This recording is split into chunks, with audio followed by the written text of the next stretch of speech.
దోస్తులు గియాల మా ఇంట్లో చికెన్ కూర. గీ చికెన్ కూర మంచిగా మిరియాలు దట్టరంగా వేసి అండినా ఏమన్నా ఉన్నదా, తినుకుంటానే ఉంటారు, అంత కమ్మగా ఉంటుంది. మంచిగా ఉడికిపోయింది, మీకు కూడా తినాలనిపిస్తున్నదిలే. ముందుగాల పొయ్యి మీద గిన్నె పెట్టుకోండి. గిన్నె ఎడెక్కినాకడ ఒక చెంచాడాన్ని మిరియాలు వేసుకోండి, గట్లనే ఒక చెంచాడాన్ని జీలకర్ర వేసుకొని మంచిగా కలుపుకుంటా ఏగనీయండి. గివిట్లను మీడియం మంట మీదనే ఏగనీయుండ్లి. గిట్ల ఏగిపోయినాకడ ఒక రోట్లకు మొత్తం పోసేయుండ్లి. గిట్లా మంచిగా దంచుకోనిగా. గివి జల్లిగా అంటే జల్లిగా దంగిపోతాయి. గీ షారెడ్ ఇత్తులు గ్రైండర్లు ఏమి ఎత్తారు కానీ గిట్లా దంచుకోనిలి. దంచుకునుడు ఆలస్యం ఏం పట్టది, జల్లిగా అయిపోతుంది. గిట్లా మంచిగా పొడి పట్టుకోనిలి. ఇప్పుడు పొయ్యి మీద గిన్నె పెట్టుకొని 1.5 పావుల నూనెను పోసుకోనిలి. నూనె కొంచెం ఏడెక్కినాకడ కొంచెం అంత బండపువ్వు వేసుకోనిలి, 4 లవంగాలు వేసుకోనిలి, గట్లనే కొంచెం అంత దాల్చిన చెక్క వేసుకోనిలి.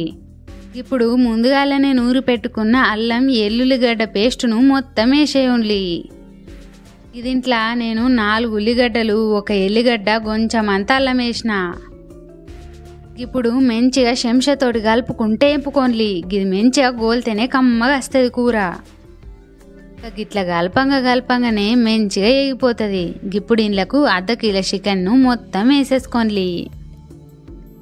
చికెన్ కూరలలో ఎన్ని రకాలు వండినా కూడా గీ కూర మాత్రం ఎప్పుడు స్పెషల్గానే ఉంటుంది. ఇప్పుడు మంచిగా కిందికెంచెల్లి మీదికి, మీదికెంచి కిందికి గిట్లా చెంచాతోటి కలుపుకోండి.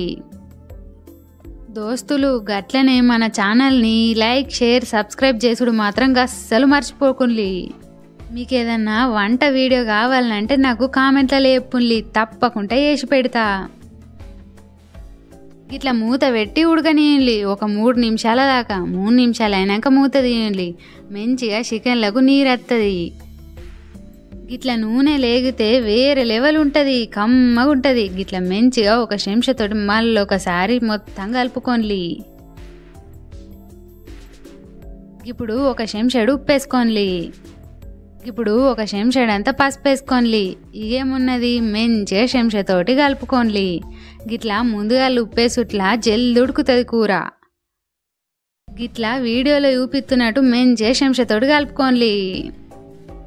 ముందుగానే దంచుకున్న జీలకర్ర ఇంకా మిరియాల పొడిని వేసుకోండి. గట్లనే కొంచెం అంత గరం మసాలా వేసుకోండి. ఇప్పుడు 2 చెంచాల కారం వేసుకోండి.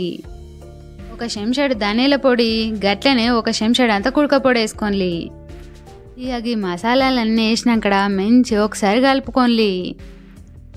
ఈ మిరియాల మసాలా వేసుట్లా సూపర్ ఉన్నదిలా కూర.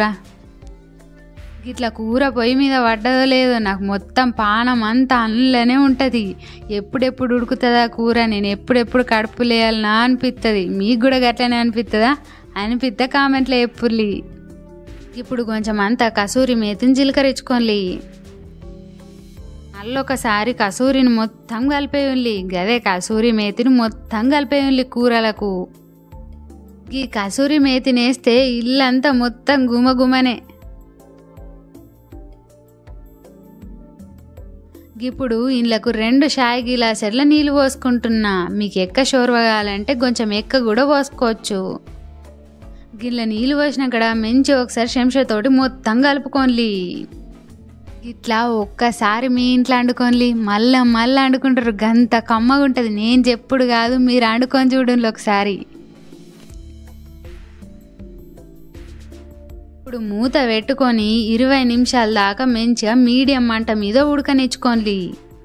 ఇట్లా మూత తీయంగానే నూనె మొత్తం పక్కలకు వచ్చి మీదికి తేలి మస్తు ఉంటుంది.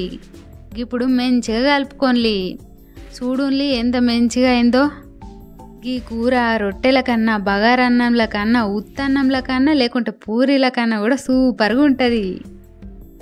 ఇట్లా ఉడుకుడుకు బగార బువ్వల ఒక చికెన్ ముక్క వేసుకొని మంచిగా షోర్వ పోసుకొని తింటే అబ్బా ఎంత కమ్మగా ఉన్నదో. మీరు కూడా తినండి దోస్తులో.